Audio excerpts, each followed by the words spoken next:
Rakan-rakan, ini detik bersejarah. Jangan risau, bukan penamat, tetapi The Federal Reserve. Mereka mengeluarkan tindakan besar lagi. Semalam, The Federal Reserve mengumumkan pelaksanaan QE tanpa had dan tanpa dasar. Ada yang bertanya, saya faham tanpa had, saya lebih faham tanpa dasar. Tetapi apa itu QE? Biar saya terangkan, QE merujuk kepada pelonggaran kuantitatif. Ya, biarkan saya berikan penjelasan dalam bahasa Inggeris. Secara ringkas, ia bermaksud mencetak wang menggunakan helikopter untuk membuang wang ke pasaran, contohnya sekuriti gadai hutang kerajaan, bukan? Saya berikan pinjaman santai, tetapi rakyat biasa tak dapat bayar balik pinjaman, CAD kredit dan pinjaman perniagaan kecil. Ini disebabkan oleh The Federal Reserve. Saya satu-satunya yang berkuasa di Wall Street, masih tak faham?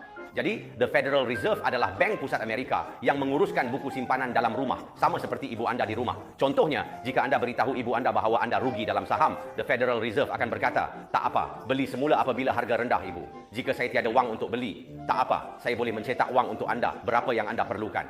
Mak, saya banyak, tak apa, berapa banyak yang awak perlukan, saya ada banyak.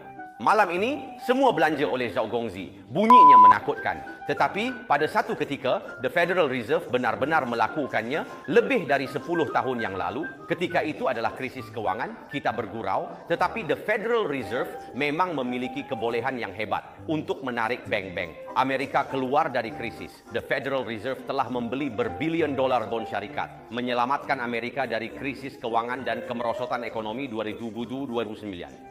Berjaya diselamatkan. Tetapi sekarang, perang minyak, wabak dan keruntuhan pasaran saham Amerika. Oh, dalam keadaan yang genting, dengan ancaman dari dalam dan luar. Kali ini, The Federal Reserve bertaruh dengan segala-galanya, tanpa belas kasihan, tanpa pilihan lain. Ada yang bertanya, adakah berkesan? Agak memberi kesan positif, kerana pada hari Ahad, Kongres Amerika bergaduh, akibatnya rancangan rangsangan ekonomi Trump bernilai 2 trilion dolar terbantut, saham Amerika yang semakin meningkat kembali menjadi khayalan. Pada masa yang sama, The Federal Reserve muncul untuk menyelamatkan. Dengan melancarkan QE tanpa had ini seperti memainkan kartu truf, ada yang bertanya, apabila truf ini telah dimainkan, adakah saham Amerika akan berubah dari keadaan yang teruk kepada lebih baik?